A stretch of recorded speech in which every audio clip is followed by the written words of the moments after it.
안녕하세요. 학신입니다. 고려신용정보 전자공시 사업설명 21년 3분기 자료를 보고 들어가 보도록 할게요. 자, 전자공시 들어가면은 다트 사이트 들어가면 고려신용정보를 검색하면 나오지 이거. 자, 3분기 거 고려 회사의 개요.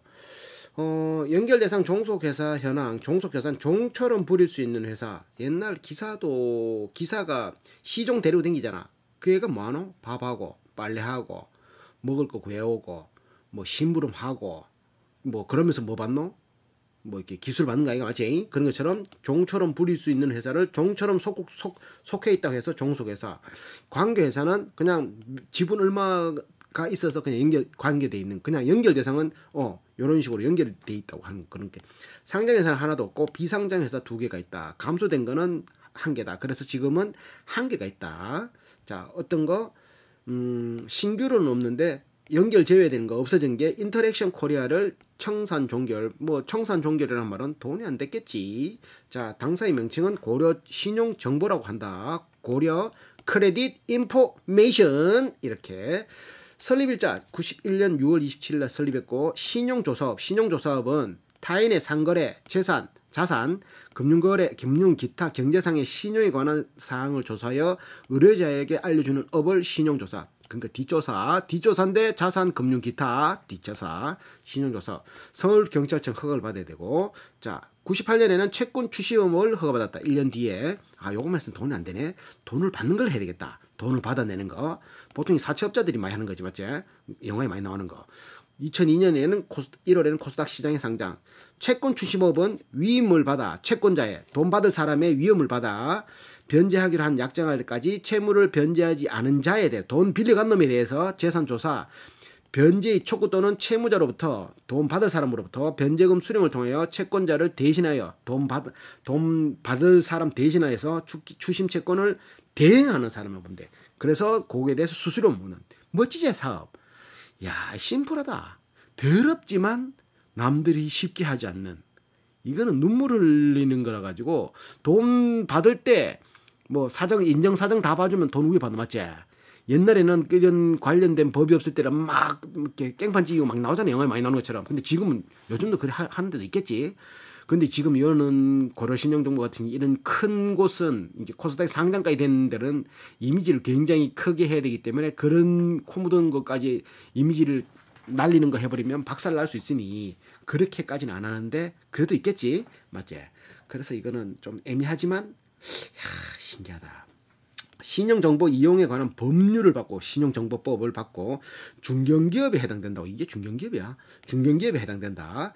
채권 출시문 돈 받아내는 거, 신용조사업 조사한 뒷조사하는 거, 민행대행업, 민원대행업 뭐 서류 갖다 주고 이런 것들. 심부름센터. 신용정보협회 기준 국내 채권업계 1위를 10년 연속 유지. 1등이라면 1등. 한 15% 정도 됐기야. 21년 3분기 말 업종 매출 비중은 그중에 채권 추심 돈 받아내는 거에 91.8%, 2022년 3분기 말 신용조사 하는데 5.9%, 민원 대행 하는 심부름 하는데 2.2%. 그래서 채권 추심업은 전체 매출의 90% 이상 차지한다. 그러니까 주력은 채권 추심 돈 받아내는 데는 이골이 낮다. 당사의 채권 추심 사업 부분은 수임되는 연체 채권에 따라 크게 상사채권, 민사채권, 금융은 은행, 민사는 뭐 개개인, 또 상사는 뭐 이렇게 뭐 상사 뭐 해외 상사 뭐 상사 몰라. 통신 채권은 뭐 SK 뭐 그런 거, 렌탈 채권은 뭐 총나이스 이런 거 뭐 그런 게 분류하고 있다. 코스닥의 2002년 1월 30일 상장. 자, 회사 연역 아까 봤고, 이거 연역 아까 봤는 게 아니고, 자, 광주중앙지사 뭐 신규 선임 윤태훈이 아들 18년 대표설 취임하고 이때부터 매출이 급격하게 상승이 되는. 그만 어찌 보면 아들이 잘했다는 거지, 맞지? 19년 행복드림 금융 대부 주식회사 이 뭐 제3금융권 캐피탈 6%에서 한 20%까지 되는 뭐 그거 있잖아. 3금융권 나 돈 못 빌리는데 괜찮습니다. 우리한테 오십시오. 그런 거. 자, 19년 인터랙트 코리아 주식회사 설립됐는데 요거는 망했고 청산 20 이렇게 됐다. 경영진 주요 변동.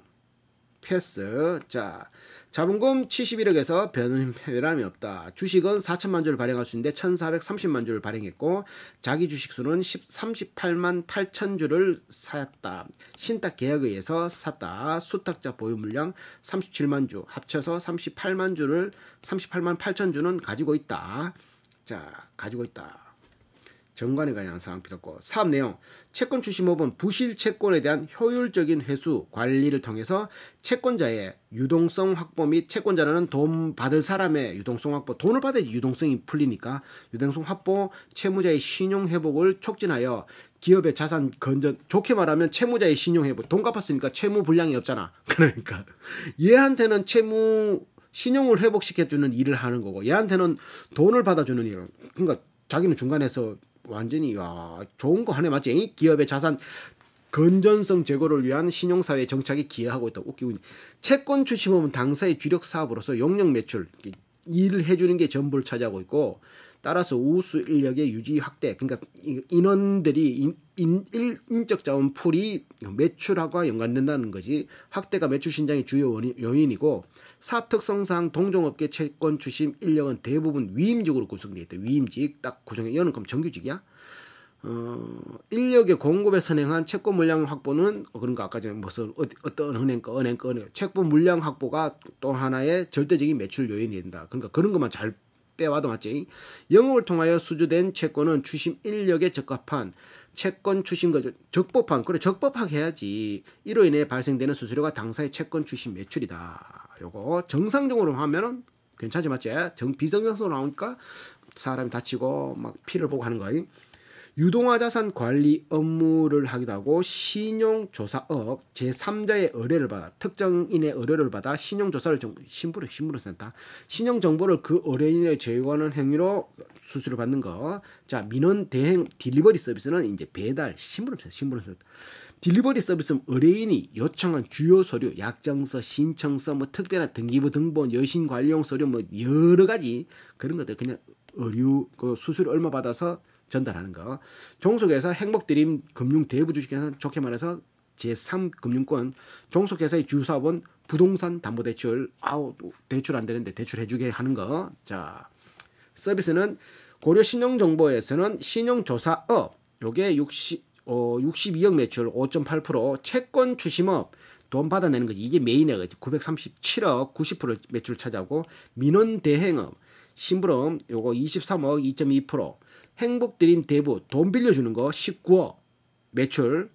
돈을 빌려줬다고 그게 매출을 잡힌 게 아니고 빌려줘서 수수료 받는 게 19억이란 말이겠지 맞지? 1.8% 인터랙션 코리아 이제는 없어지니까 2억이었는데 요거는 0.2% 그래서 총 1081억의 매출을 발생시키고 작년 이맘때 20년 3분기 때 977억 그러니까 19년도에 845 우상하고 있지 매출 맞지? 이 와중에 코로나가 있건 없건 돈 받는 데는 아무 문제가 없다. 보고서 제출 대출 금리는 그렇지 이거 행복드림 금융 7.9%에서 최대 20%입니다. 우와 장난 아니다 맞지? 7.9%에서 안 가면 딴 데 빌리든지 이런 거겠지. 원재료는 없다 얘들 그냥 그거지. 사람이 원재료지. 자산 항목 중에 사용권 자산은 리스 자산 이런 회사들은 그냥 리스해서 쓰는 게 많으니까 고려 신용정보 외 본사 사용권 자산이 138억 요번에 상각된 게 32억에서 119억 이런 거. 매출 보면 신용조사업이 3분기 매출 62억 30기 3분기는 작년 20년 3분기는 63억 작년보다는 감소했고 19년보다는 감소했지만 돈 받는 채권 추심업에서는 작년 870억인데 요번에는 21년에는 973억 그리고 19년에는 751억 매출 우상향했죠 맞지? 그리고 민원대행업이나 신용조사업은 매출이 조금 감소해도 상관없어. 왜? 전체 매출 비중 대비 작은 거니까 채권 추심업이 우상향하고 있다는 거지. 자, 판매 조직은 민사, 상사, 금융, 통신, 렌털 채권에 대한 신용조사 채권 추심 업무를 수행하는 점포가 전국적으로 형성되어 있어가지고 신용조사 민원 대행 업무를 담당하는 주무부서가 본사 내에 있고 각 지점별로 네트워크망을 형성해서 업무 처리를 하고 있다. 고려 신용정보 같은 경우는 광고 매체 라디오를 통해서 광고하기도 하고 옥외, 현수막 고려할 수 있을 때 고려하세요. 이게 광고, 인터넷 판매, 웹, 모바일 홈페이지 민상사채권 돈 받고 싶습니까? 이런 거 있잖아. 고려신용 정보 이런 거 전화 DM 이렇게 해가지고 광고를 한다. 판매 전략 뭐 시장 점유율 확대를 위해서 다양한 광고를 진행하고 시장에서 이미지 제고 저 맡겼더니만 그거 없이 돈 잘 받아내더라 이런 거 확대를 위해서 노력을 기울이고 있다. 위험 관리 같은 경우는 대외적인 요인은 국내 경기 동향과 연관성이 있는 업종이다. 국내 경기가 부진하면은 부실 채권이 증가될 수 있고 채무자의 상환 능력이 저하되는 요인. 근데 지금 국내 경기는 하락될 것 같거든. 하락될 것 같지만 하락된 만큼 또 채권이 많이 나오니까 또 이제 그 매출은 또 올라갈 것 같단 말이지. 실업률 증가는 채무의 상환 능력의 의지를 저하시키는 등 중요한 원인으로 분남 약정, 유지율 하락, 실익 채권, 담보 압류, 회수율 저하 등을 가져오는 원인이 된다. 법의 형평성에서 어긋난 채무자 대리인 제도, 요거 이재명이 하려고 그랬지. 채무자 대리인 제도, 이재명이 하려고 하는 게 아니라 이재명은 악성 채권 같은 거는 소각시키려고 했다. 근데 이 고려신용정보는 악성 채권 이런 걸 건들진 않겠지. 왜? 굳이 그거 안 건드려도 KT 우리은행 한국자산 그런 기관에서 들어오는 것들 그런 것들만 하더라도 충분한데 말라고 코묻음까지 건드리려고 하나 맞지. 이미지 나빠지겠지. 그런 것들. 하지만 그런 것들은 요런 추심 업계에서는 사회적 도덕적 해이나 이런 것들도 있어가지고 돈 받아내는데 아주 큰 그거를 불편함을 야기시킨다. 배째라 이런 것이. 근데 고려신용정보는 그런 거하고 상관없이 근데 신경 안 쓰니까. 자, 연구 개발 활동은 없다.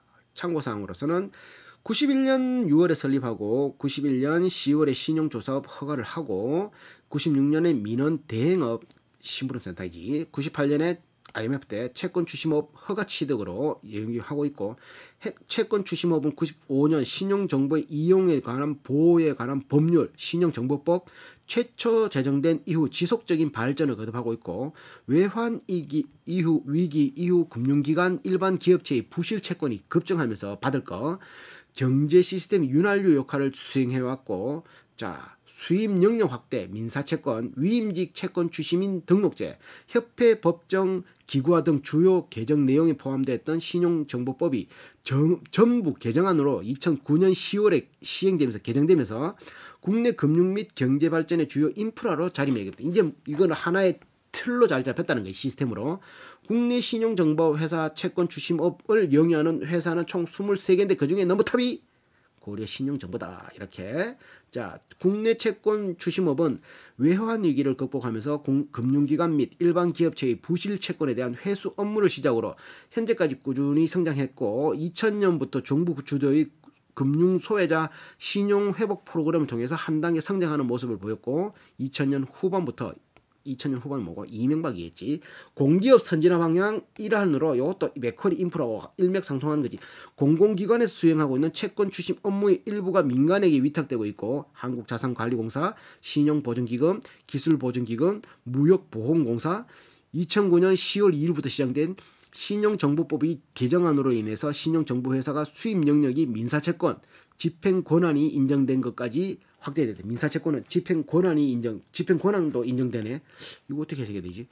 향후 국내 채권 추심업은 미국, 일본 사례와 같이 미국이나 일본 같이 조세 채권, 세금에 대한 것들도 민간 위탁이 관계법령 개정을 통해서 시행될 경우 한 단계 한 번 더 컨터 점프할 수 있다는 거지. 그건 덩어리가 더 크니까.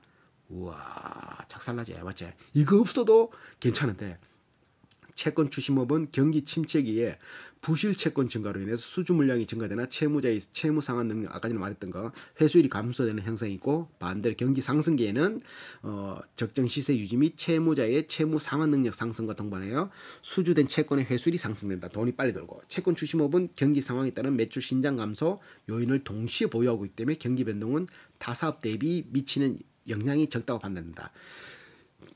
동시에 가지고 있는 거지. 경기가 안 좋으면 안 돼야 되는데 경기가 안 좋으니까 매출은 올라가지만 돈 받을 수 있는 건 확률이 떨어져. 경기가 좋으면 돈 받을 건 별로 없는데 돈은 빨리 받아.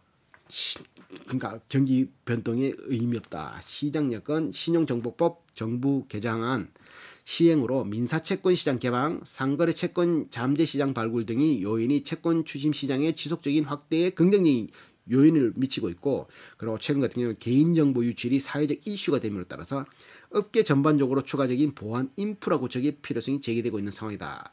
채권 출시법 하락하면 30억 이상의 자본금 3억도 아니고 30억 자본금, 인적 물적 시설 등 엄격한 요인을 갖추어야 하므로 채권 출신 회사의 수는 일정하게 유지되고 있다. 그러니까 채권 출시물을 뭐 하려고 막 할 수 있는 게 아니라는 거지. 30억이면 크다. 이거 자본금 30억, 자산 30억이 아니고 내 것만 30억. 당사의 강점 중 하나는 전국 네트워크망을 갖춘 영업조직이고, 민사 상사 채권 사업부부는 전국 41개의 사업부서를 구성, 금융, 통신, 렌털 채권 사업부부는 본사를 중심으로 10개 사업부분, 민사, 상사, 금융, 통신, 렌털, 균형적인 매출 구조로 이루어져 있고, 포트폴리오가 치우치지 않았단 말이지. 우수한 영업관리 인력을 보유하여서 수주량 극대화 및 매출을 신장을 도모하고 있다. 국내 채권 출신 1위를 기업 자리를 유지하고 있고, 코스닥 시장의 상장 기업으로서 공신력까지 겸비하고 있다. 자, 지금 시장 점유율은 15.1%, 19년에는 15.1%, 20년에는 16.2% 감소되고 있네. 자, 뭐 참고사항 부실채권 매입업을 하기도 하고, 조세채권 시장 개방 이런 것들이 뭐 정부 부처의 체납국가 국가채권에 대한 민간 위탁이 가능하도록 관련 법령이 개정됨 이런 거 하다 보니까 지방세를 받는 거지. 지방세를 원래 국세청에서 막 받던 그런 거를 이제 국세청 직원이 이제 싫고 이러면은 사람 없고 이러면은 이런 데도 맡긴다 이런 거지. 민간 그거로. 자, 그리고 종속회사는 행복드림금융 주식회사, 대부업, 1금융권, 2금융권. 1금융권은 은행이고 2금융권은 뭐 새마을금고 이런 건데, 3금융권으로 이렇게 돈을 받는 그런 거겠지. 자, 재무는 입으로